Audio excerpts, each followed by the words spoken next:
Morning. We've been talking about prioritizing and importance of time and really focusing our minds so that we're spending focused time on the most important tasks in our lives. And today what I want to talk about are the three most important areas of your life. For most people, this is going to be true. Not everyone. Some people are going to put spiritual life in there, and that's completely okay. But I'm gonna argue that these three are the most important for almost everyone, okay? And that is finances, relationships, and physical and emotional health. Now, again, spirituality can fit into those. Can it not? So it's okay if spirituality goes in there. You can tie it in. But those are the three areas that I believe are important, the most important. And when you go through these, when I fill my calendar, and so usually once a year around my birthday, I fill in my entire calendar for the next year. I'm not filling in every single detail, but I'm filling in basically what happens. So my wife and I sit down and we talk about, hey, with family, what are we going to be doing as a family today? What vacations are we taking? What hikes and backcountry trips are we going on? What are we doing as a family? How do we set this up so that we've got a great year and we are focused on the goals of spending time as a family? And the emphasis here is on the quantity of time we spend together. So that's the first thing we fill in our calendar. We look through and we plan out a year, and once it's booked, we're almost guaranteed to actually hold to it.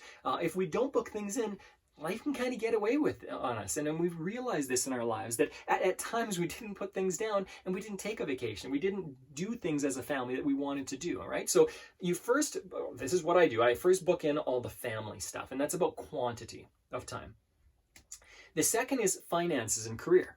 And when I think about finances and career and plan out my business, it's all about the quality of time that I'm spending. Now, of course, with family, I also spend quality time with people. We've already talked about that, but quantity with family is very important.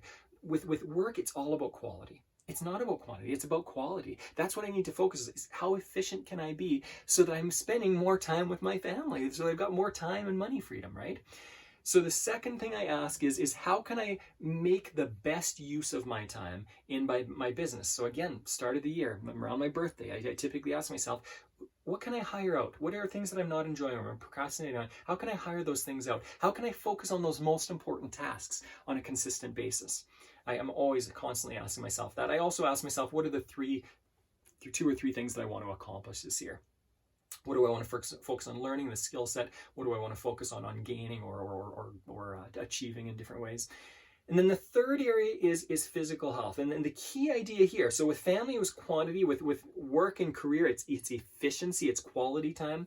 And then thirdly, with health, it's all about creating habits. Now, I've mentioned this before, but if you go to my website, markfrentz.com, and in the free content section, you're going to be able to go through a series on creating habits that is really helpful. I found it helpful for so many of my clients as they develop habits in their lives. I debunk some of myths and go into it a little bit deeper, all right? It comes from the best material and research that's out there, the best writers, the best thinkers on this. But for physical health and mental health, what you want to do is create the habits. That's what it's all about, so that you don't have to think about it really hard. With family, you want to be engaged. With work, you want to be engaged. With physical and mental health, typically, I mean, it's good to be engaged, but so much of it you can do without having to worry about it, without having to motivate yourself to get into it, if it's become a habit. And that's what I mean, okay? So for example, I do exercise in the mornings. I have a set routine, and I write it out at the beginning of the week, and then I just get it done. So even for the year, what I'm thinking about at the beginning of my calendar year is, what can I do for my physical health on a consistent basis that will help me? And that's changed as I hit my 40s. Instead of doing a lot of cardio type stuff, I've moved more into strength type stuff. I use body weight exercises, and I found systems that work for me. So I do body weight exercises that I can do in a hotel, I can do at somebody's home, I can do at my home. It doesn't matter where I am on the planet, I can do them. So they fit my lifestyle. But find something that fits your lifestyle. Find something that you enjoy doing, whether it's a sport or whether it's like physical exercise on your own, and that will help you. So the action step for today: look at the rest of your year.